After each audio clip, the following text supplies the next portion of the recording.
Market trades in a narrow band with Nifty and Sensex just around the flat line. Banks and PSU stocks lead the up move with FMCG and IT seeing profit taking. The mid-caps outperform. Reliance Industries reports a steady third quarter. Retail business revenue hits a record high. Jio reports a 2% rise in average revenue per user. Oil and gas business reports record high margins of 86%. And HUL falls on the back of weak Q3 earnings. Revenue declines marginally as volume disappoints while EBITDA remains flat. The management is cautious on macros and rural recovery. Brokerages are bearish on the stock.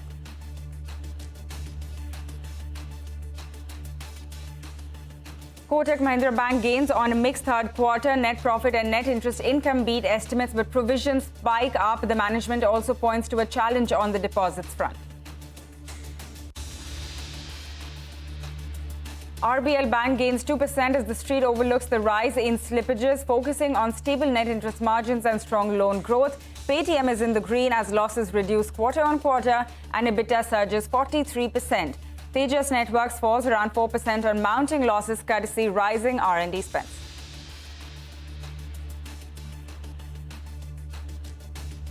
Good morning and welcome to Business Lunch on this Saturday afternoon. We are seeing very flat trade on the frontline index right now, just around 25 points in the green. Of course, much lower volumes as well. But there are pockets of this market which are doing very well. So the broader market is in fine form even today, 320 points higher on the mid-cap index. So that's doing very well. The banks also doing well. We're getting a little bit of, divided trade on the banks, but overall the index is up around 0.8% right now. If you take a look at the advanced decline, that's also holding up. So you have around 1,300 stocks which are advancing for just around 900 which are in the red right now. So the shape of the market looks quite all right. We'll just pull up some of those banks, names like ICICI, Kotak.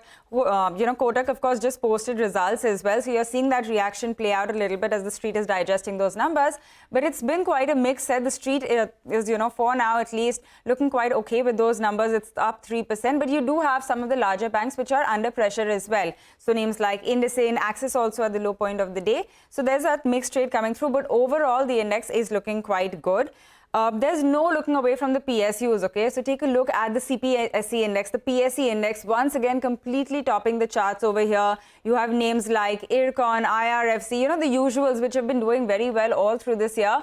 Once again, seeing big moves. There you have it on your screen, between 10 to 15% on all of these stocks. What's seeing a little bit of profit taking? You have some of the consumption names led by HUL, which is reacting to earnings, but also some of the IT stocks, which are a little bit in the red right now. So that is the market. We'll keep coming back to this, but let's kickstart the show by focusing on some big stock moves this afternoon. First up, HUL is the top loser on the Nifty after having reported what was quite a weak set of third quarter earnings. Revenue and margin both came in lower if you look at it on a sequential basis. Earlier today, the company's chief financial officer and the companies said that the company is operating in tough macros with slow rural recovery as well. So listen in to some snippets of that conversation. The operating environment has remained challenging this quarter. The effect of uneven monsoon was felt on Kharif crop output, impacting agriculture yields and rural incomes. Lower reservoir levels continue to be a cause of concern for Rabi crop, albeit crop sowing recently recovering. Winter this year has been delayed and less severe, and this has impacted the winter categories. Further, with rural consumer sentiment remaining subdued, the anticipated buoyancy from festival season did not materialize. The dualism that we have seen in the recent past continues, with certain parts of the economy recovering faster than the rest. For example, urban growths continue to outpace rural. Home and personal care and beauty and the entire business put together has grown mid-single digit.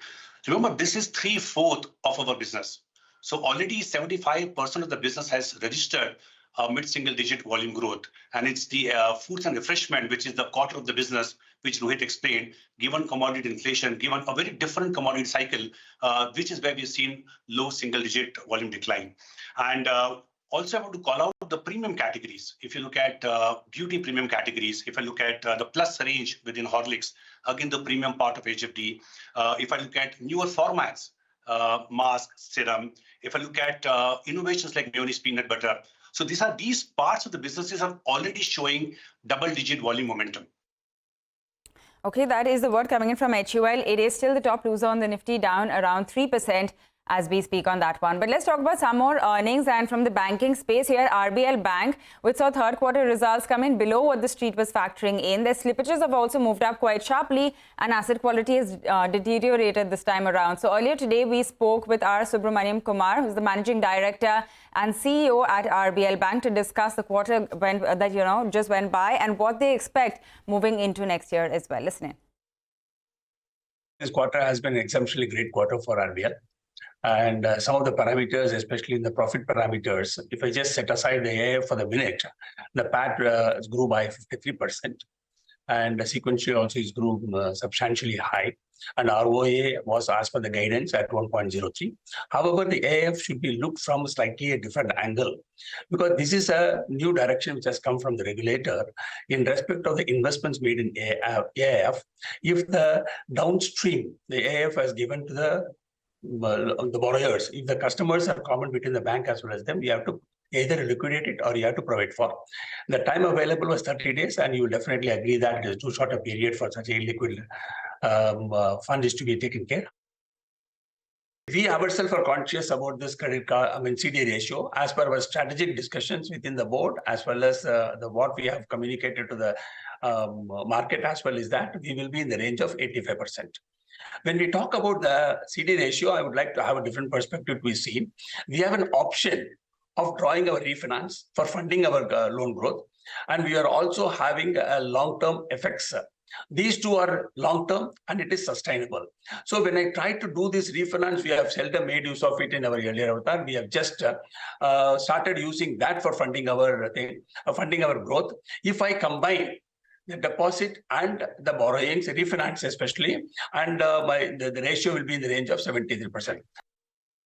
Right now, our capital adequacy is well maintained. In fact, this time, even after the sequential growth, we consumed around 65 bips. Even after the regulatory directions of increase in the RWA, we are confident, and we feel with this, we will be in a position to manage for next 6 to 8 quarters the capital sufficiently available with us. Okay, that is the word coming in from the RBL Bank management. But let's talk about Kotak Bank's earnings as well. We just got them a while ago, and the stock has moved up. It is, one of the top gainers on the Nifty as well, seeing a near 3% rise. So Abhishek is here to take us through the details. Abhishek, some good, some bad here. Mixed set of numbers that have come in. However, the key thing to note in their presentation is that they have mentioned there is deposit challenge. If you take a look at the CASA ratio of 47.7% is perhaps the lowest that you are seeing in last 6 years or 24 quarters versus 48.3% in the previous quarter. Now, the loan growth has also come in below analyst estimate. YOY, the loan growth is about 15.7% and sequentially it's at 3.25%. Motilal Oswal was pegging loan growth of 16.6% YOY and about 4% sequentially.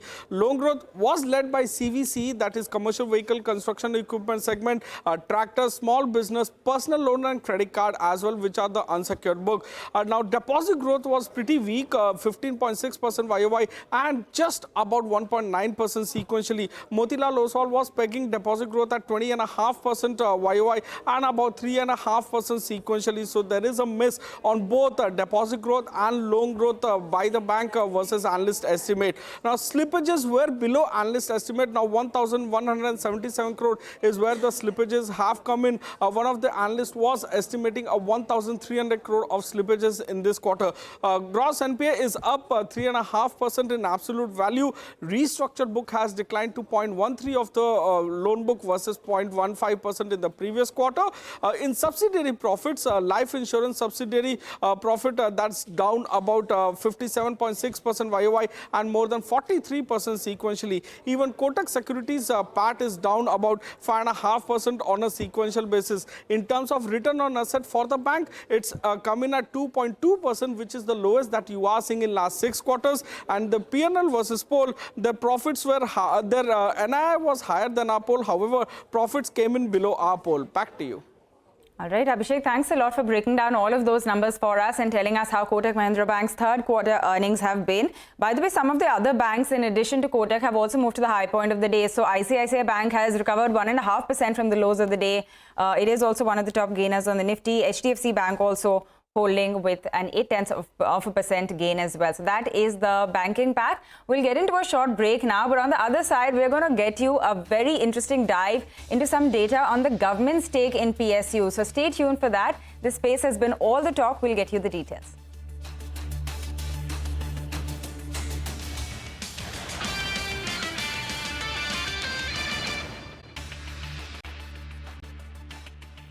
Hey guys, welcome back. You're still tuned into Business Lunch. Now, less than 2 weeks are left to the interim budget, and sources have told CNBC-TV18 that the government could moderate the pace of capex in a bid to help it stay on the fiscal glide path. So, Sapna joins us with all of the details on this one. Sapna, what are you picking up on this?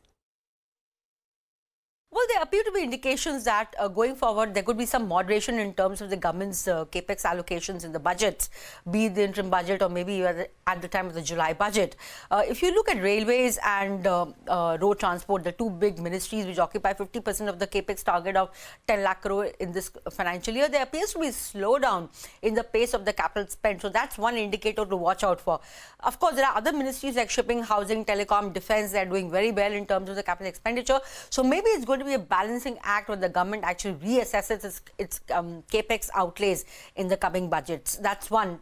Second, also another indicator, the entire 30,000 crores kept aside as capital investment for OMCs in the current financial year. That's very unlikely to be utilized completely. Third, last but not the least, in terms of states also, out of the capex loans worth 1.30 lakh odd crore, which have been earmarked for them in the current financial year, they have availed less than 50% of that. 61,000 crores is what appears to be the centre's release so far as of December. So these are indications that going forward there could be a moderation in the capex outlays by the government. Also, let's keep in mind they have a fiscal glide path to meet 4.5% FD target by FY26.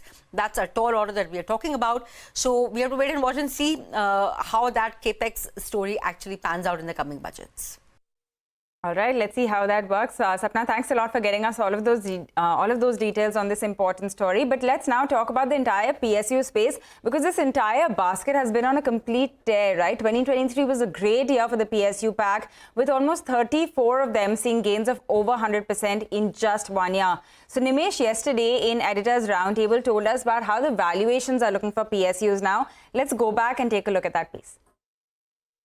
The PSC index has rallied 81% in calendar year 2023, and they've added nearly 22 lakh crores in terms of market cap. The entire PSU basket has added nearly 22 lakh crores in market cap only in the last 1 year. If you look at the big gainers, the 1/3 of the PSU basket, which is 33 companies, have rallied between 100 to 300%.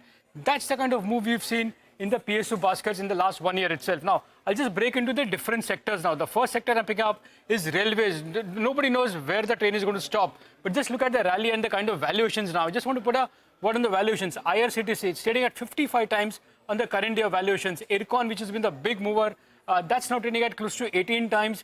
RVNL close to 32 times, and RailTel is now trading at 35 times. I don't have the 5-year average for these companies, but this is the kind of valuation you're giving for the railway PSUs now. Next is look at the capital goods space.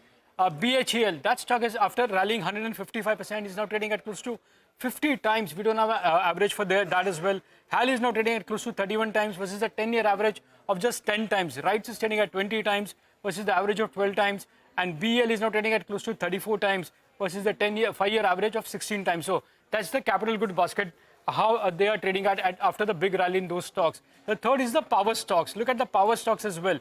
NTPC, NHPC, SJVN and Power Grid all are now trading in double digits multiple for current year valuations versus the 5-year average of all of it trading below they were trading in single digits. Now all are into double digits. SJVN is now trading at 22 times on current year price to earnings. Now look at the finances of the PSUs. IRFC, the biggest mover of 2023, that stock is now trading at 4.2 times price to book on current valuations. You know, I don't think many of the, even private banks are not quoting that sort of valuations. REC, PSE are almost at 2 times now, which historically they've been trading at just half time in the past. So it's been a big move in terms of the power PSUs as well. Now look at the banking. This is an interesting chart. The PSU banks, despite the rally, look at the valuations now. SBI trading at 1.4 times, the historics around 1.4 times. So it's not trading at exorbitant valuations. Bank of Baroda, Canara Bank, all trading close to one time price to book. And historically, they've been close to one time or half time price to book. So In terms of valuation, the PSU banks are still not very, very expensive even after the rally. And same is the case with the OMCs as well. Look at the OMC stocks. They all have rallied and the momentum just continues. But even in terms of valuation, HPCL is now trading at close to 8 times. Historically, it's been trading at 4.5 times. BPCL, after the rally, is now still trading at 8.7 times, whereas historic has been around 10 times. Same is the case with IOC as well. The only outlier in that OMC basket is Chennai Petro. That is now trading at close to 8 times on current year valuations versus the historical average of around 2 times. So, again, as I said, the entire basket has done really well. The PSC stocks have added nearly 22 lakh crores in market cap, but keep an eye on the valuations. Some of the stocks are now trading expensive than even the private company stocks. All right, that is how the PSU valuations have moved. Nimish, thanks a lot for taking us through that very interesting piece. But sticking with this space, let's also go across to Hormaz, who is joining us with some interesting data on what the government's stake in the PSUs is currently like. Hormaz, it's over to you. It's the flavor of the season, PSUs, and this rally is showing no signs of slowing down, and it is only ensuring that the government laughs all the way to the bank whenever it decides to monetize this stake, that is. Now, as of today, there are 19 government companies where their stake is more than 75%. As of today, that stake is valued at 2.4 lakh crore rupees. Now, out of these 19 companies, there are 9 of them where the government stake is in excess of 90%. Now, most of the names in this list are smaller PSU banks like UCO Bank, Central Bank, Punjab and Sindh, along with India's largest insurance company, and that is LIC. Now, when we first reported about this in July of last year, that excess government stake that I'm talking about was worth 1.5 lakh crore rupees. Now, by the time we did a follow-up 2 months later in September, that stake was worth 1.9 lakh crores. And now 4 months later, a further 26% surge has taken the value of the stake to 2.4 lakh crore rupees. So which are the companies where the value of the government stake is the highest? Unsurprisingly, it's LIC. Now, having sold only 3.5% stake during its IPO, the government still owns 96.5% stake there. That excess stake, as of today, is worth 1.2 lakh crore rupees. However, in this case, the government still has time until 2032 to comply with these minimum public shareholding norms. Now, next on the list is IRFC. Actually, IRFC is everywhere these days. The government still owns an excess 11% stake in the railway financier, which, if it plans to monetize, will fetch them a handsome 22,500 crores. And as I highlighted earlier, the smaller PSU banks where the government owns more than 90% stake, these ones complete this list. Now, barring most of these PSU banks, these smaller names, most of the other PSUs have seen a stellar run over the last 12 months. Now, take a look at this. IRFC is up 4x. Mazgaon Dock has tripled. HUDCO has tripled. Even a company like General Insurance Corporation, which we don't speak about as frequently as the others, has doubled over the last year. But harping back to IRFC, why should this also be in focus is because its lock-in period is ending on the 29th of July, which will mark 3 years of the stock's listing. Now, that will make 261 crore shares or 20% of its outstanding equity becoming eligible to trade. That's according to a Nuvama note. So, 2023 was the year of the PSUs. 2024 has begun on a similar note. The government is very much in the money. Now, the ball is in their court as to when they choose to rake in the moolah. All right, let's see. Hormaz, thanks a lot. And those are some big numbers. So thanks for taking us through that. By the way, those are IDB Bank's numbers which are flashing on your screen. The NII is up around 17.4%. So it's come in at around 3,400 crore rupees. The net profit is up 57%. It's come in at 1,458 crores as well. The stock is holding up well in the green. It's up around 4.2%. You know, even this year, if you look at it, that means just in these, I think, 20 odd days, or it's been doing quite well. It's up around 15% in that time as well. So it was going into its results quite all right. And now you can see the stock is only building on its gains as well. Numbers look quite good at the outset. I only have the first 2 flashes for you, but we will try to get more details as well. NII, once again, up around 17%. The net profit has gone up around 57%. Those are the asset quality numbers. The gross NPA has come in at 8,500 crores, 8,600 crores around, and the net NPA at around 600 crores versus 650 crores that we had last time around. So those are the initial numbers coming through from IDB Bank. We do need to get into a short break, but on the other side, we're going to get you a quick check on the pulse on the ground in Ayodhya ahead of January 22nd. More on that when we come back.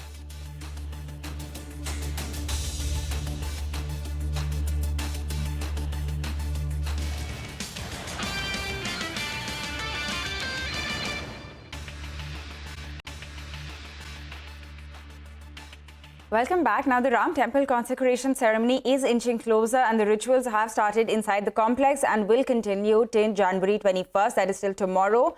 The idol of Lord Ram has also been placed inside the sanctum of the temple and security has been beefed up ahead of the January 22nd ceremony. We have CNN News 18 Siddhant Mishra who gets us this report on the security arrangements as well as the big facelift in and around the temple premises. Well, ahead of Pran Pratishtha in Ayodhya, Ram Lala's idol has been installed inside the Sanctum Sanctorum.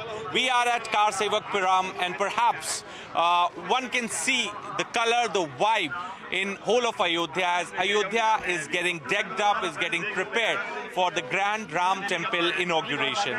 We are at Kar Sevak Puram and this is a place where devotees are bringing precious gifts for and special and unique gifts for their beloved Ram Lala. In fact, behind me you can see Ramchand ji's Charan Padukas have arrived from Sitapur, Uttar Pradesh. And other than this, boxes of camphor have also come to Ayodhya. Then there is a laddu of 1265 kgs have also been brought in here by the devotees. In fact, I will ask Rama Shankar to give the shots of log, this giant log which has come from Aligarh. Aligarh is a city of logs. So with each passing day, the great unique gifts, precious gifts are coming to Ayodhya at Kar Sevak Puram as an offering for Lord Ram ahead of Pran Pratishtha. All right, thanks a lot for getting us that ground check and taking us through what's really going on. All eyes on Ayodhya up until January 22nd. But with that, we do have to wind down in this edition of Business Lunch. Thanks a lot for tuning in. We have Mid Cap Radar on the other side.